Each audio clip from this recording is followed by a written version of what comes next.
तो चलिए आज दो बिल्कुल अलग अलग दुनियाओं की सैर करते हैं। ऐसी दुनियाएं जिन्हें गढ़ा है सिर्फ एक चीज ने, पानी।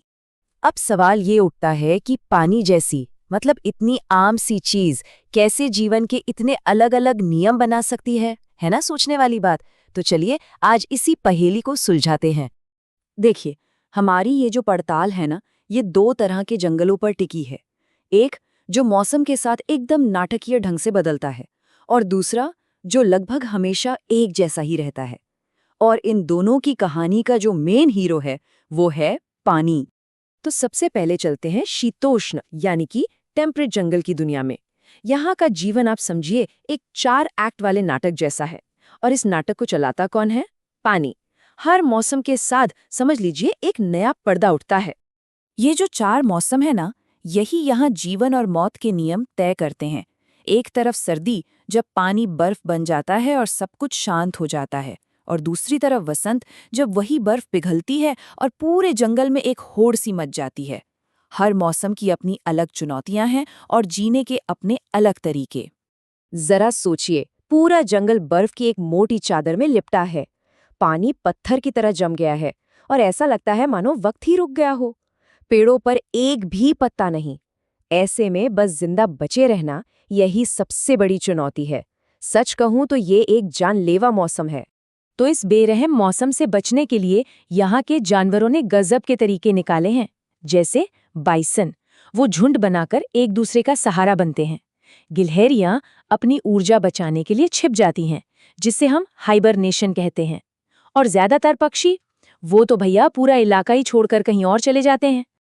और फिर अचानक सब कुछ बदल जाता है। तापमान बढ़ता है, बर्फ पिघलती है और पूरा जंगल मानो नींद से जाग उठता है। और जागते ही शुरू हो जाती है एक रेस। पेड़ों को जल्दी जल्दी पत्तियां उगानी हैं, फूल खिलाने हैं, इससे पहले कि पतझड़ आ जाए। फल भी तो तैयार करने हैं। यहाँ हर किसी को जीने की जल्दी है। और यहीं पर हमें जीवन का वो कमाल का नेटवर्क देखने को मिलता है, जो दोबारा एक्टिव हो जाता है। सब कुछ एक दूसरे से जुड़ा है। एक का काम दूसरे के जीने का जरिया बनता है। जैसे ब्लैक वुड पैकर पुराना घोंसला साफ करता है तो वो किसी और का घर बन जाता है। यहाँ तक कि बाइसन के गोबर पर पलने वाले कीड़े भी किसी और का खाना बनते हैं। अच्छा, गर्मी के बाद आता है पतझड़, और ये सिर्फ देखने में खूबसूरत नहीं होता। इसके पीछे एक बहुत जरूरी वजह है। ये दरअसल आने वाली कड़ाके की सर्दियों के लिए ऊर्जा बचाने की तैयारी है। पेड़ क्या करते हैं? अपनी पत्तियों को पानी और खाना भेजना बंद कर देते हैं। इससे क्लोरोफिल, जो हरा रंग देता है, वो खत्म हो जाता है और फिर सामने आते हैं वो खूबसूरत लाल और भूरे रंग। तो ये तो हुई एक दुनिया की कहानी। अब चलते हैं एक बिल्कुल अलग दुनिया में। एक ऐसी जगह जहां ये 4 एक्ट वाला नाटक होता ही नहीं। एक ऐसी दुनिया जिसकी पहचान ही पानी के हमेशा मौजूद रहने से है। हम बात कर रहे हैं उष्णकटिबंधीय वर्षावन यानी ट्रॉपिकल रेन फॉरेस्ट की। यहाँ जीवन का पहिया मौसमों के हिसाब से नहीं घूमता। क्यों? क्योंकि यहाँ हालात हमेशा एक जैसे रहते हैं।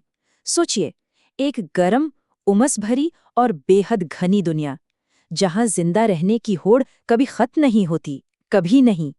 इसको ऐसे समझिए, यहाँ हर महीने, जी हाँ हर महीने, कम से कम 100 मिलीमीटर बारिश होती ही होती है। मतलब पानी की कमी सवाल ही पैदा नहीं होता, वो हमेशा रहता है। और इसी लगातार बारिश की वजह से हवा में नमी यानी ह्यूमिडिटी हमेशा 80% से ऊपर रहती है। ऐसा लगता है जैसे हवा खुद पानी से लबालब भरी हो।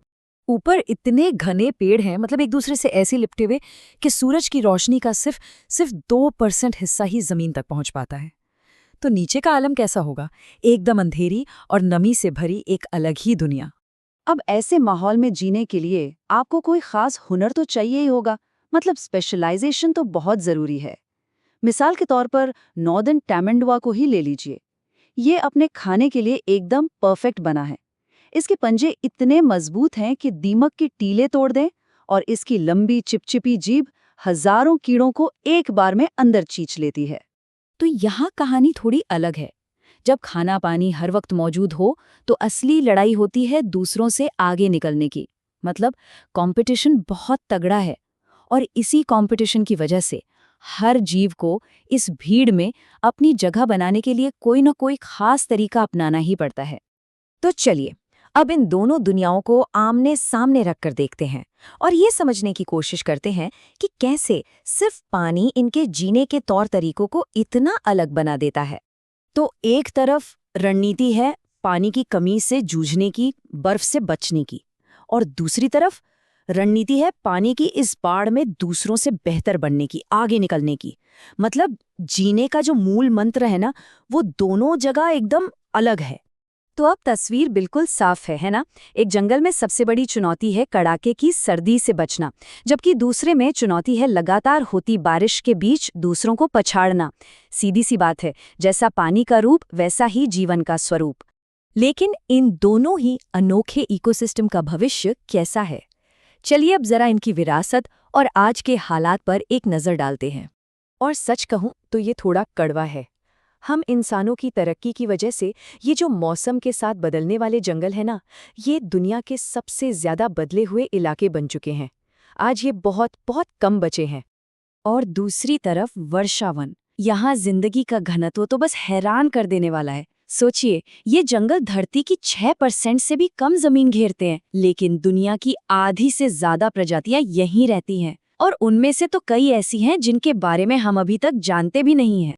तो आखिर में बस यही एक सवाल बचता है, चाहे वो मौसम के बदलाव वाला नाटक हो या फिर कभी न खत्म होने वाली होड़ का नाच, हर जंगल अपने आप में एक अनोखी दुनिया है।